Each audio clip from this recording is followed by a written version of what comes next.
मंच पर बैठे हुए सभी नेतागण, यहाँ पर पधारे हुए हमारे मीडिया के दोस्तों,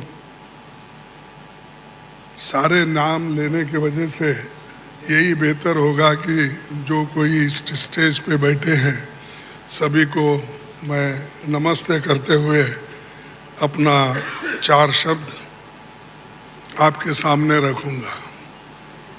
आज की ये जो बैठक हुई ये बहुत ही ठीक ढंग से सभी पार्टियों ने मिलके चलाया। इसका उद्देश्य क्या था ये तो उद्धव ठाकरे जी ने कहा है और हम इसकी कोशिश बहुत दिन से कर रहे हैं। जब मैं बेंगलोर में था उस वक्त भी जो वहाँ पर मीटिंग हो गई थी, इससे पहले पटना में हो गई थी, उसके पहले तैयारी के लिए हमने मेरे घर पर भी राहुल साहब और नीतीश साहब, तेजस्वी और हमारे पवार साहब सभी मिलके एक बार बात किए। उसका एक ढांचा बना। उसके बाद जो नीतीश साहब के पटना में पहला मीटिंग हुआ, उस मीटिंग में एक एजेंडा तय करने की बात हो गई और उसके बाद में बेंगलोर का हुआ। अब यहाँ पर मुंबई में आज सभी लोग मिलके अपनी बात को रखे और खास करके सभी को एक ही, सबका उद्देश्य एक ही है कि महंगाई को कैसा कम करें, इसके लिए कैसा लड़े, अनएम्प्लॉयमेंट के लिए कैसा हम लड़े। और इतने प्राइसेस जो बढ़ रहे पेट्रोल और डीजल के, और ख़ास करके मोदी जी हमेशा 100 रुपये बढ़ाते हैं, 2 रुपये कम करते हैं। अब पेट्रोल की, एलपीजी की जो दाम थी वो मोर और लेस डबल हो गई, लेकिन उन्होंने उसमें से सिर्फ 200 रुपये कम किया, यानी 700 बाकी रहा। यानी पहला जो 55 रुपये में एक सिलेंडर मिलता था उसको उन्होंने अभी भी 70 रुपये में ही 70-75 में रखा, यानी कोई कम नहीं हुआ। पहले जो था उससे ज़्यादा बढ़ाए थे, उसको थोड़ा कम करके, लेकिन इससे लाखों रुपए उन्होंने कमाया। ये तो गरीबों से चोरी कर दिए और गरीबों के जो काटे और लोगों को दिखाने के लिए 100-200 रुपये कम करना और कहना कि मैं गरीबों के लिए काम कर रहा हूँ। मोदी साहब गरीबों के लिए कभी भी काम नहीं करेंगे, ये यकीन मैं दिलाता हूँ, क्योंकि उनकी हमेशा यही रणनीति रही है कि गरीबों के खिलाफ काम करते हैं। बड़े बड़े उद्योगपति के साथ वो मिलजुल के चलते हैं। और यहाँ पर तो कल ही एक रिपोर्ट आपके सामने राहुल गांधी जी ने रखा था, अडानी की संपत्ति बढ़ गई कैसी, बढ़ाए कौन, और कैसा आज कम से कम 75,000 करोड़ रुपए गरीबों के जो पैसे थे उनके जेब में कैसा गया, ये सारी चीज़ें उन्होंने बताया। तो ये जो है, इसके खिलाफ लड़ने के लिए जो बड़े बड़े सरमाएदार हैं और उनको जो पैसा जा रहा है हमारा गरीब का, तो उसको रोकने के लिए इंडिया जीतना जरूरी है। और इंडिया जीतने के लिए ही इस मंच पे सभी लोग बैठे हैं।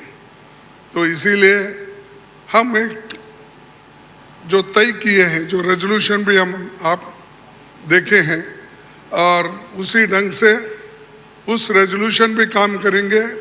हर जगह मीटिंग करेंगे, हर स्टेट कैपिटल में हम जाएंगे और जो ये मुद्दे हैं, इन्फ्लेशन का हो, अनएम्प्लॉयमेंट का हो, हर चीज़ की जो बढ़त हो रही उसका हो, और ऑटोनोमस बॉडीज़ को सत्यानाश कर रहे हैं, और चाहे ईडी, सीबीआई, विजिलेंस, हर एक ऑटोनोमस बॉडी का मिसयूज कर रहे हैं। ऐसा कभी नहीं हुआ। मैं भी मोर और लेस शरद पवार जी साहब के बाद मेरा नंबर लगता है। मैं भी 55 साल से पॉलिटिक्स में हूँ और 52 साल से एमएलए, एमपी, राज्यसभा का मेंबर हूँ। मैं ऐसा नहीं देखा, कोई ऐसा चीफ मिनिस्टर किया नहीं ऐसा। लेकिन आज मोदी सडनली और एक बात की कि बिजनेस एडवाइजरी कमेटी को नहीं पूछे, अपोजिशन लीडर को भी नहीं बुलाए, किसी को बुलाए बगैर वो पार्लियामेंट का डेट देकर स्पेशल सेशन बुला रहे हैं। अरे स्पेशल सेशन, मणिपुर जल रहा था तो आपने नहीं बुलाया, कोविड के वक्त नहीं बुलाया, जब आप चाइना अपनी जमीन हड़प कर ले रही है, कब्जा कर लिए, उसके लिए नहीं बुलाया। लोग तंग और तबाह इसमें ये हमारा नोटबंदी के वक्त परेशान थे, माइग्रेंट वर्कर परेशान, उस वक्त नहीं बुलाया। जब जब मुल्क अपने मुश्किल में रहता उस वक्त उन्होंने कभी नहीं बुलाया। अब क्यों बुलाया मुझे मालूम नहीं, आज का एजेंडा क्या है उनका मालूम नहीं। तो ये देश चलाने की रीत नहीं है, ये उन्होंने आहिस्ता आहिस्ता डिक्टेटरशिप के तरफ जा रहे हैं। और ये ध्यान में रखना चाहिए कि कभी वो मीडिया उनके साथ है, वो एक उनके दिमाग में है, प्रेस मीडिया हो, टीवी हो, ये सारी चीज़ें मेरे पास है, ये उनका कहना है। और हमको कभी कभी ऐसा दिखता भी है, माफ़ करो क्योंकि मैं ऐसा बोल रहा हूँ समझ के, आप गुस्से में आके हमारे खिलाफ मत लिखो। तो जो कुछ है वस्तु स्थिति, आपको भी मुंह को ताला लगाया, हाथ बंद दिए आपके भी लिखने के, ये सारी चीज़ें कर रहे हैं और आहिस्ता आहिस्ता डिक्टेटर के तरफ वो जा रहे हैं। तो हम इसके खिलाफ लड़ने के लिए, उनके विचारधारा के खिलाफ लड़ने के लिए, उनके जो कुछ भी ये करप्शन, बड़े करप्शन, उनके जो इंस्टीट्यूशनल करप्शन होते हैं, ऐसा छोटा मोटा करप्शन वो नहीं करते, लोगों को नहीं दिखना वो पूरा। लेकिन सीएजी रिपोर्ट में दिखाया है कितने करोड़ घपले हो गए हैं। तो उनका करप्शन इनविजिबल है और वो हमेशा अपनी बात ये कहते हैं कि मैं किसी को न खाऊंगा न किसी को खाने दूंगा। लेकिन खाने तो सबको दे रहे हैं, अपने को जो चाहते हैं उनको तो दे रहे हैं, लेकिन लोगों को भूखे मार रहे हैं, लोगों को कुछ नहीं दे रहे। तो इसके लिए हम आवाज़ उठाए और उसके तहत हम काम करना है। आगे भी हमारी कहाँ मीटिंग होगी हम तय करने वाले हैं, जल्द से जल्द वो भी मीटिंग होगी। और बाकी के जो विषय हम आपके सामने रखे हैं मुद्दे, उनके ऊपर हम लड़ते रहेंगे। वो डराने की कोशिश करते हैं, हम डरेंगे नहीं, ये हमारा वायदा है।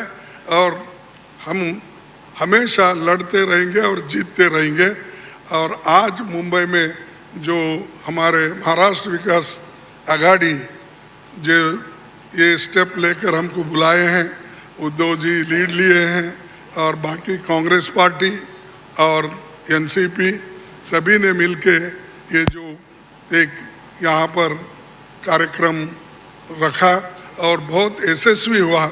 इसलिए मैं उन महाराष्ट्र विकास आघाड़ी के सभी नेताओं को धन्यवाद देता हूँ और आप सभी को भी मैं धन्यवाद देता हूँ, क्योंकि आगे की और भी मीटिंग्स हैं, वो डेट टाइम सभी बताएंगे और कहाँ कहाँ मीटिंग हमारी होगी बहुत से 5-6 जगह पब्लिक मीटिंग होगी, वो भी हम आपको बताएंगे और काम करते रहेंगे और मजबूती के साथ काम करते रहेंगे। इसको ढीला करने की कोशिश मोदी जी कितना भी कोशिश करे, हम वो डरने वाले नहीं हैं। इसीलिए मैं इतना ही कहूँगा कि उन्होंने तो हमेशा मोदी जी झूठ बोलते ही रहते हैं, लेकिन लोग उनको सच समझते हैं।